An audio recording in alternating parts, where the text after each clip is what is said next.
Krajem zimskog perioda krećemo u pripremu jagode za proljeće.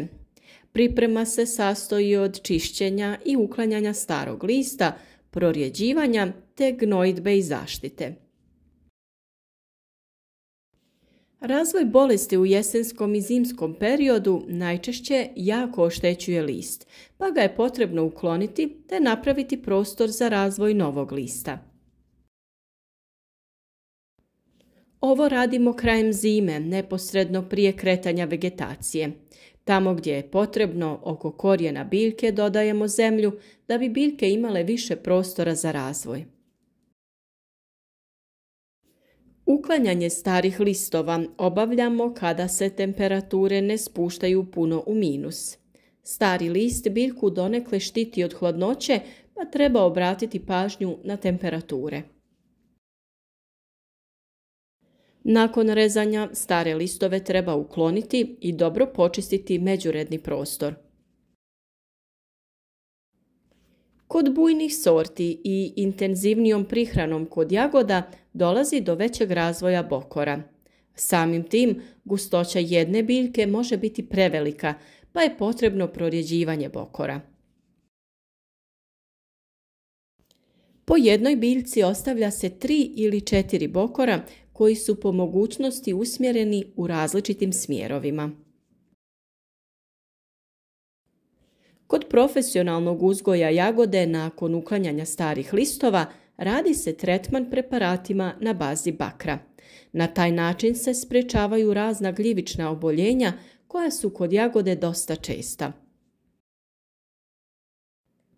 Za bolji razvoj i prinose potrebno je biljkama dati hranjivo na bazi fosfora.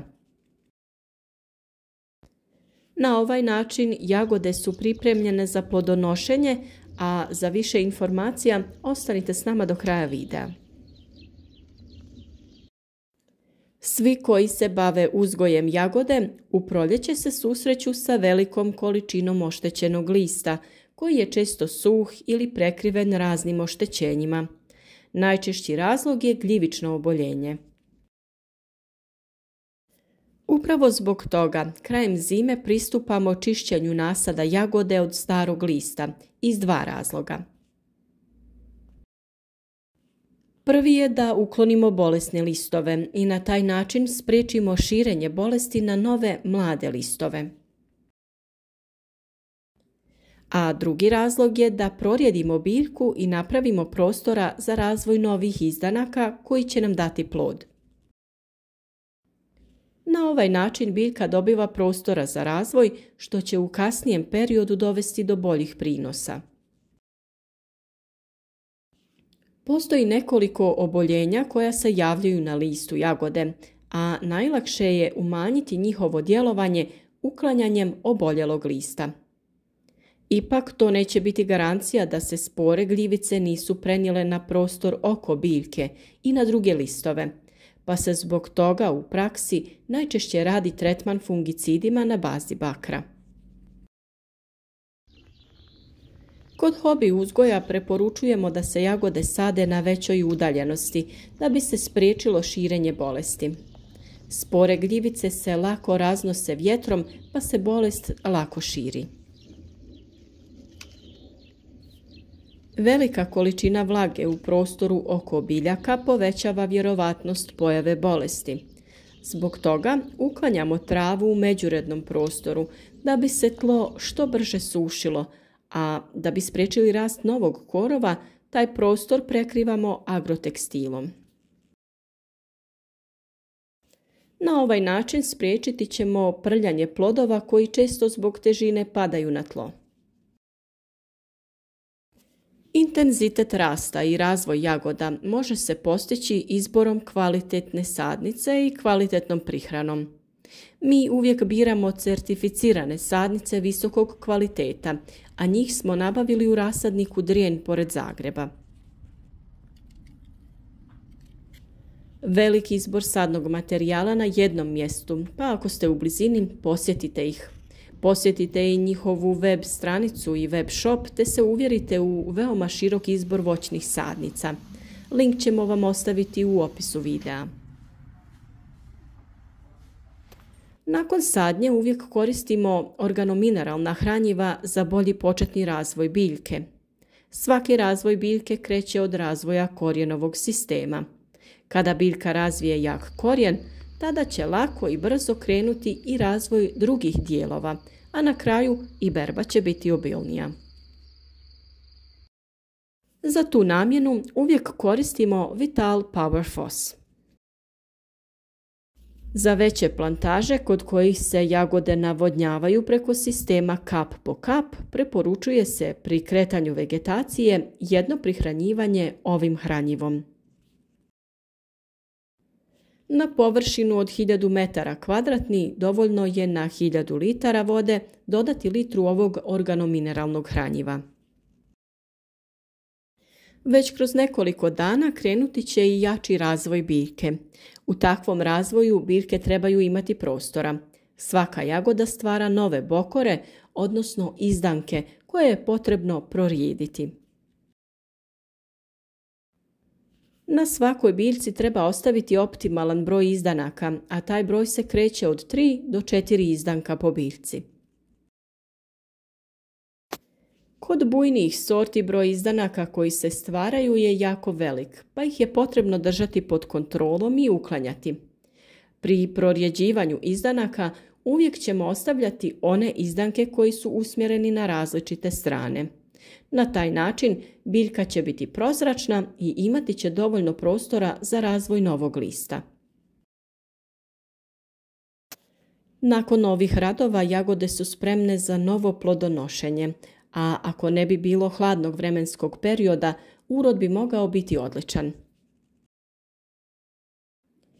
Budući da već nakon uklanjanja listova kreće novi razvoj lista, ali i cvjetova, potrebno je biljke zaštititi od mraza i hladnoće.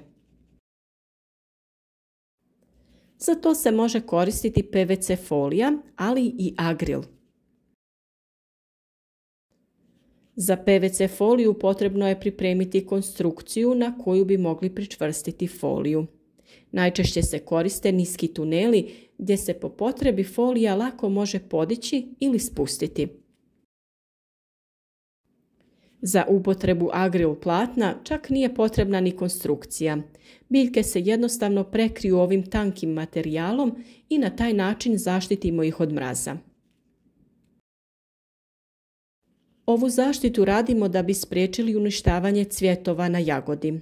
Naročito je to bitno u fazi kada sve biljke intenzivno cvjetaju. Proljetni mrazevi znaju prepoloviti ili čak uništiti urod jagode, tako da u profesionalnom uzgoju mjera zaštite od hladnoće je obavezna.